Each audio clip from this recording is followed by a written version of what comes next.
오늘 저녁 7시입니다. 이 무슨 방송 프로그램 예고야 라고 생각하실 수 있는데 그게 아니고요. 여길 좀 보겠습니다. 국민의힘 컷오프 디데이입니다. 나경원, 안철수, 한동훈 막판 TK 표심 공략을 하고 있다라는 거죠. 오늘이 국민의힘 이 대선 경선 첫 번째 컷오프 날이다라는 거죠. 네. 그리고 오늘 발표로 이제 4명만 남게 되는 건데 대체 몇 시쯤 나오는 거냐라는 거예요. 그 몇 시쯤 나온다는 게 바로 오늘 오후 7시쯤 나온다라는 거다. 7시 정각은 아니겠습니다만 뭐 전후로 해서 이때쯤 아마 나올 것 같다라는 겁니다. 그래서 이때 최종 2차 경선에 진출할 4명이 나온다라는 거죠. 그리고 나면 이 4명을 상대로 이제 29일 날 이제 그때는 민심 50, 당심 50으로 해서 50대 50으로 해서 최종 1명을 선출하게 돼. 과반이면 그 사람이 바로 뽑히는 거고요. 아니면 결선 투표로 간다라는 겁니다. 네. 그런데 오늘 이제 1차 컷오프를 앞두고 아까 제목에도 살짝 나왔었죠. 다들 분주하게 표심을 공략하고 있었다. 어디에서 표심을 공략했는지 영상으로 확인해 보시기 바랍니다. 잠시 뒤에, 네. 잠시 뒤에 제가 이제 영상으로 좀 보여드릴게요. 네. 이제 이 세 사람이 아까 얘기가 누구 나왔냐? 안철수, 나경원, 한동훈 이 세 사람이 나왔는데 세 사람이 지금 저희가 보니까 다 어디 갔냐? 대구에 갔었더라고요. 윤주진 위원님. 근데 뭐 모든 후보는 아니긴 해요. 8명 중에 3명이긴 한데 지금 사실 대선 경선은 전국이거든요. 그런데 왜 셋 다 대구로 갔느냐라는 거죠. 뭐 이러나 저러나 어쨌든 국민의힘이라고 하는 정당의 네. 가장 깊숙한 뿌리가 바로 이제 TK 민심이라고 할 수 있고 또 TK 민심은 그 지역에만 국한되는 것이 아니라 아마 전국에 퍼져 있는 TK 출신, 또 TK 연고가 있는 보수 지지층. 그렇습니다. 사실 서울만 해도 TK 출신 혹은 TK 연고가 있는 분들이 서울에서 강력한 또 보수 지지층을 형성하고 있는 경우가 많습니다. 이거는 뭐 네. 서울뿐만이 아니고요. 그렇기 때문에 TK를 방문한다고 하는 것은 보수의 심장을 겨냥해서 그 표심을 구해야 한다는 것인데 사실 홍준표 후보 같은 경우는 대구시장 출신이기 때문에 그렇죠. 굳이 막판에 TK에 호소하기보다도 전국적인 메시지를 낸다면 이제 아무래도 TK와는 좀 연고가 없고 TK에서 직접 정치를 하지 않았던 이 세 분은 특히 좀 신경을 많이 쓸 것이고요. 그중에서도 아마 한동훈 전 대표 같은 경우는 탄핵을 좀 찬성했었던 그런 본인의 정치 이력 때문에라도 더 TK에 더 공을 들이지 않을까 그렇게 분석할 수 있을 것 같습니다. 네. 이 말씀처럼 보통 대구는 보수의 심장이다라는 표현을 많이 쓰죠. 그만큼 보수의 텃밭인 곳인 거고 그리고 단순히 대구에 갔다고 대구 표심만 공략하는 거죠. 여기에 갔다는 얘기는 전국에 퍼져 있는 보수 지지층한테 주는 메시지가 있는 거다. 그런 전략으로 D-1 막판 마지막 점검을 대구에 가서 한 거다라고 지금 말씀을 하셨어요. 그럼 이 현재 제가 말씀드렸죠. 4명만 오늘 저녁 7시에 이제 최종 2차 이 컷오프까지 올라갈 수 있다라고 말씀을 드렸는데 그럼 이 4명엔 누가 들어가게 되는 거냐라는 거죠. 가장 최근 여론조사를 좀 갖고 와봤습니다. 볼까요?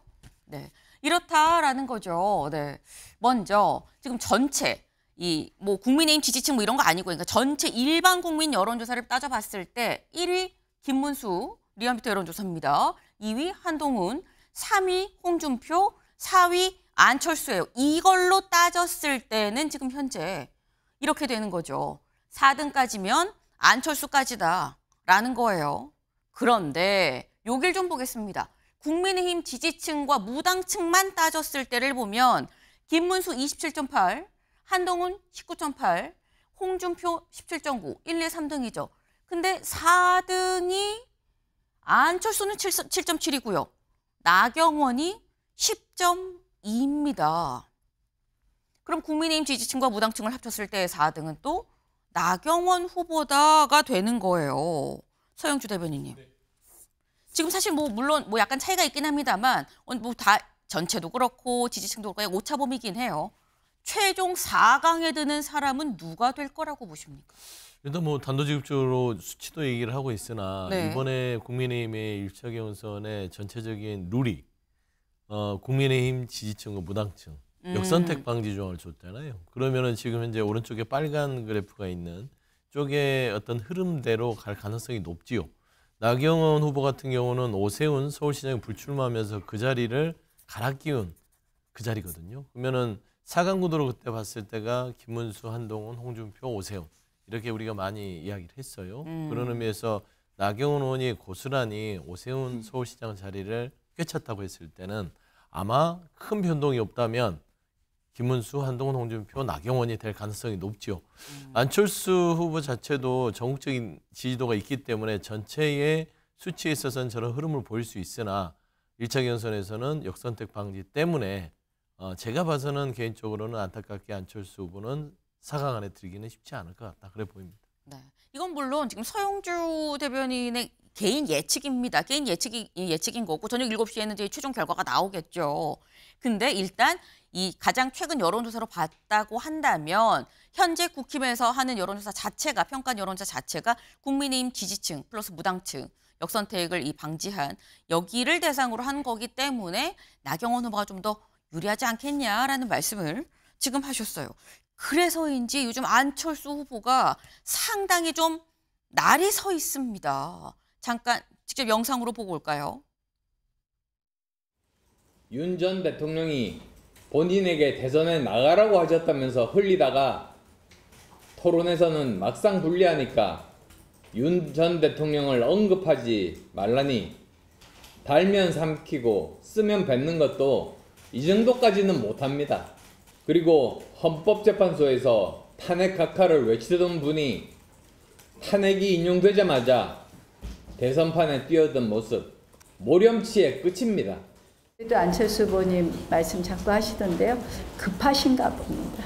이제는 우리가 사실은 탄핵을 반대한 분들도 찬성한 분들도 다 마음을 모아서 결국 대한민국의 헌법 가치를 든든히 하고 미래로 가야 되거든요. 네. 지금 안철수 후보는 감탄고토 아니냐. 왜 이제 와서 윤 대통령 얘기하지 말라는 거야. 라고 얘기를 하고 있고 나경원 후보는 급하신가 봐요. 약간 이렇게 지금 대응을 하고 있어요. 제3자 입장에서 서영주 대변인님 어떻게 들으셨습니까? 나경원 후보 말이 맞죠. 급하죠. 안철수 후보 자체는 지금 4강 안에 들어야 되는데 8명 중에 4강 안에 못 들으면 면을 구기잖아요.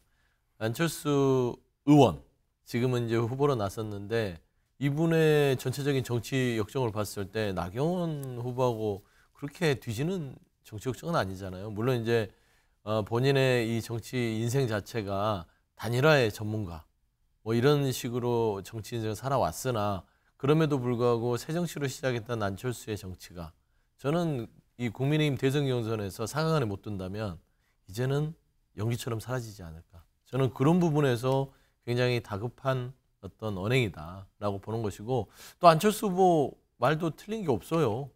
나경원 후보 언제부터 윤석열 대통령 그러게 팔다가 이제 대선 경선에 들어와서 우리 윤심팔이 하지 말자. 이것도 참 납득이 안 되잖아요. 그래서 둘 다 맞는 얘기긴 하나 구도상 보면 안철수 후보가 지금 나경원 후보를 어떻게 해서든지 내려오게 하고 본인이 그 자리를 가고자 하는 날선 비판이다. 그렇게 보는 게 맞을 것 같습니다. 네. 양쪽 다 맞는 얘기긴 하지만 지금 현재로서는 안철수 후보가 조금 더 조급할 수밖에 없는 사안이다. 왜 이번에 4강 안에 못 들면 정치적으로 너무 큰 스크래치가 나는 거 아니겠느냐라는 말씀을 또 하셨어요. 근데 사실 이 두 사람이 뭐 어떻게 맞붙은 게 단순히 지금 저희가 잠깐 들은 그 얘기만이 아닙니다. 다음 기사를 좀 볼까요? 아는 뻐꾸기, 나는 모렴치. 라고 얘기를 했다라는 거죠. 4위 놓고 두 사람 계속 설전을 벌이고 있습니다. 앞서서도 뭐 갖고 또 설전이 붙었느냐 같이 볼까요? 네. 지금 이 안철수 후보가 이렇게 얘기를 했어요. 나경원, 김문수, 홍준표 세 분은 분명하게 탄핵에 대해서 어떻게 생각하는지 입장을 밝히십시오. 여전히 정광훈 목사의 생각을 따른다면 전광훈 당으로 가서 그와 함께 경선을 치르십시오. 라고 정광훈 목사가 대선 출마를 얘기를 했을 때 이렇게 얘기를 했죠. 근데 여기에 대해서 나경원 후보가 뭐라고 받아쳤느냐. 남의 둥지야를 나는 뻐꾸기 그만하시고 탈당해서 안철수 당을 만들어서 갈 길 가시라. 늘 그랬듯이. 오, 윤주진 위원님.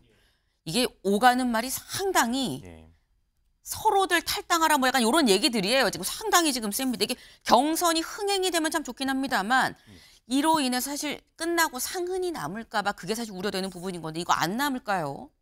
근데 뭐 앙금이 남는다 한들 네. 이 두 분의 앙금이 크게 어떤 국민의힘의 정치에 있어서 큰 의미가 있을지는 사실 모르겠는 게 안철수 의원 같은 경우는 원래 뭐 국민의힘 사람이라고 말하기는 좀 어렵죠. 그러니까 여러 당을 오고 가고 하셨다가 지난 윤석열 대통령과의 단일화를 계기로 이제 국민의힘에 들어오신 건데 사실 그 이후로도 당 내에서 어떻게 보면 안철수 의원의 세력이라고 할까요? 뭐 개파 이러한 것을 기대하기는 어렵고 늘 좀 약간 독자 플레이를 하셨던 분인 것 같아요. 반면 나경원 의원 같은 경우는 그래도 이 당에서 계속 오선을 하면서 본인의 관록을 유지해 왔고 최근 들어는 이제 탄핵 정국에서 상당히 좀 세를 구축하는 그런 모습을 보였죠. 예. 근데 저는 이제 안철수 의원 같은 경우는 본인이 탄핵에 찬성을 했고 계엄에 대해서 상당히 비판적이고 윤 대통령과 선을 그어왔던 본인의 정치적 그 브랜드가 사실 지금 한동훈 후보에게 온전히 다 뺏겨 있는 상황인 거예요. 그렇다 보니까 본인의 존재감을 다시 한번 과시하기 위해서 네. 탄핵을 반대했던 저 세 분에게 입장을 밝혀라 이렇게 하는 것인데 저는 전반적으로 지금 국민의힘 당원들이나 보수 지지층에서는 이번 국민의힘 경선이 더 이상 뭐 탄핵에 찬성이냐 반대냐, 뭐 기각이냐 각하냐 인용이냐 이런 지난 과거의 일을 갖고 계속 다투는 모습을 좀 보고 싶지 않을 것 같거든요. 저는 그래서 저는 안철수 의원이 전략적으로 4강에 들기 위해서 저러는 것인가 아니면 본인의 정치적 브랜드를 다시 한번 입지를 강화하고 자신의 마이웨이를 한번 더 자리매김하는 그런 것이 아닌가. 저는 아하. 후자에 좀 더 가깝다는 생각이 듭니다. 네.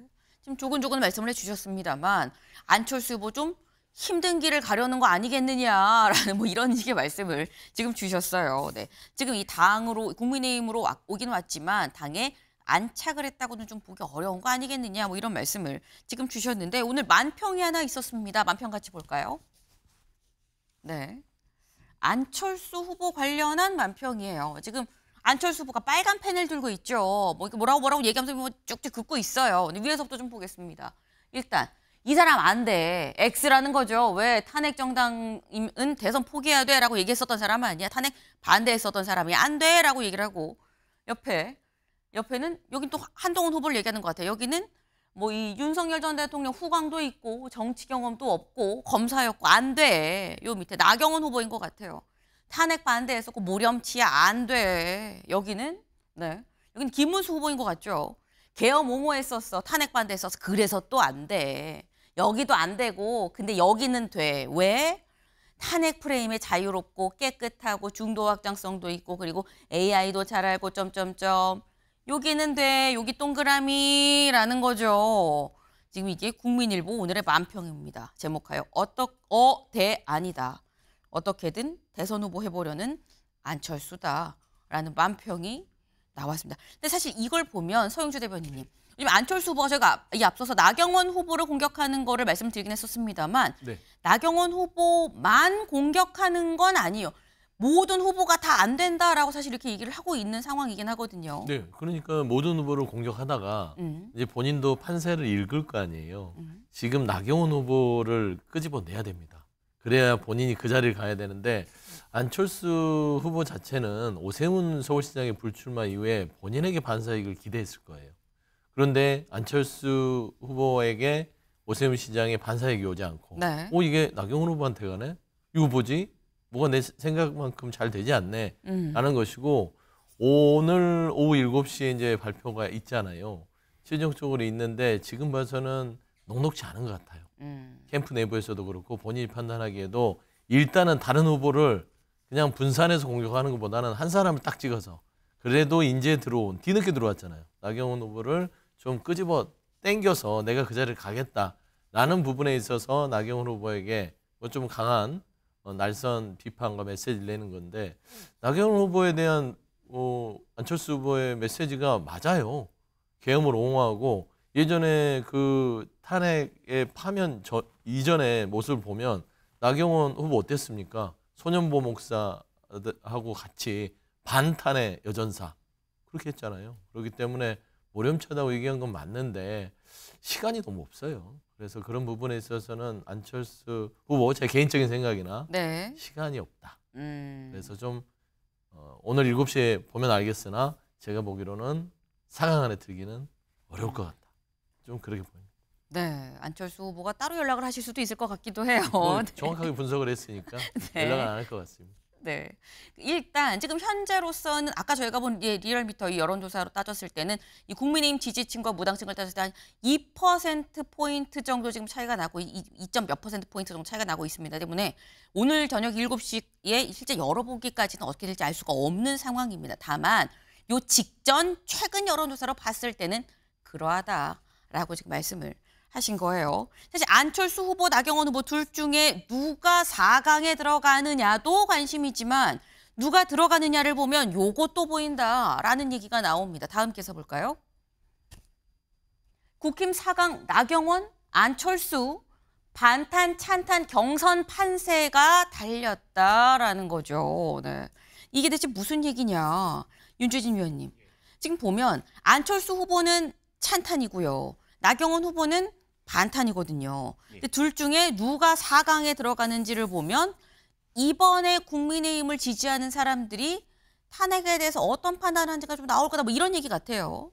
상당히 중요한 이제 바로미터가 되는 것이죠. 네. 왜냐하면 저는 이제 오늘 경선 결과를 감히 예측할 수 없다고 보는 것이 네. 국민의힘 당원들이라고 해서 반드시 뭐 윤석열 대통령을 옹호하고 탄핵을 반대하고 그렇다고만은 볼 수 없다는 생각을 해요.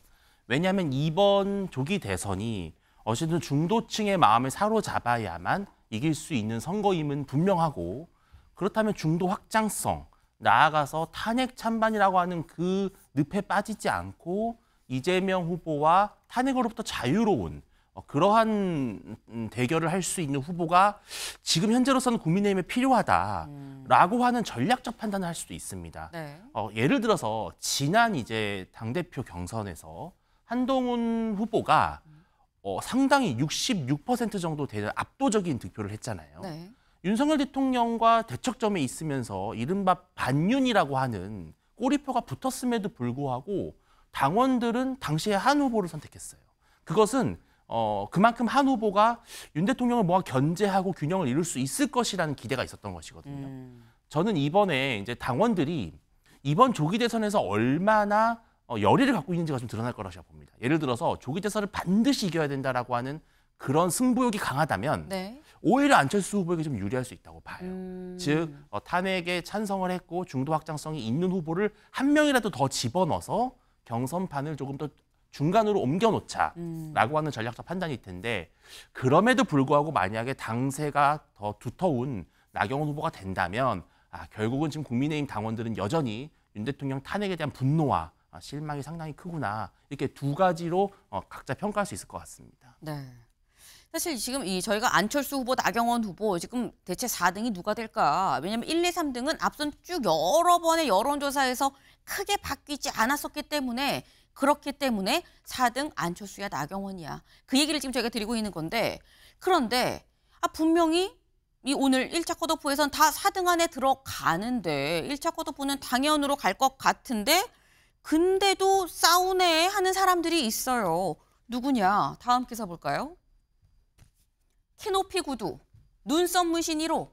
네, 홍한의 감정 싸움이다. 홍준표 후보와 한동훈 후보 감정 싸움을 하고 있다라는 거죠. 직접 들어보시죠. 우선 키도 크신데 뭐 하려고 키높이 구두를 신습니까? 그 다음에 뭐 생머리냐, 뭐 보정 속옷을 입었느냐 이 질문도 내가 유치해서 안 하겠습니다. 유치하시네요. 네. 홍준표 후보 뭐 오늘 좀 과하게 했죠. 근데 뭐 제가 그거에 대해서 뭐 감정적으로 과하다 이렇게 반응하면 또 똑같은 사람 되는 거잖아요. 저는 큰 정치하고 싶어요. 이 정치 경험이 없다는 것이 오히려 장점일 수 있다. 한 전 대표가 걸어온 길을 보면 알 수 있다라는 말씀을 해주신 그렇죠. 거예요. 뭐 알겠습니다. 다른 분들하고 달리 탈당한 경험도 없고요. 예. 제가 뭐 특활비 집에다 갖다 준 경험도 없지 않습니까? 네. 키높이 구두를 신거나 구분 가발을 하거나 네. 뭐 속옷을 뭐 체형 맞춰서 입거나 이런 이미지 정치 하지 마라. 제대로 정치하려면 속이 깊어야 된다. 예. 그 이야기를 해주려고 올려서 이야기를 했는데 네. 그걸 아마 많은 사람들이 오해하는 것 같아요. 네, 들어보셨죠? 오고 가는 말들이 상당히 좀 날이 서 있다라는 겁니다. 근데 자세히 들었는데 눈썹 문신 1호 얘기는 없었는데 라고 생각하실 수 있어요. 그 얘기는 여기 있습니다. 네. 누구냐? 신지호 지금 현재 한동훈 캠프의 특보단장이죠. SNS에 뭐라고 썼느냐? 눈썹 문신 1호 정치인이 이미지 정치를 비판할 자격 있나요?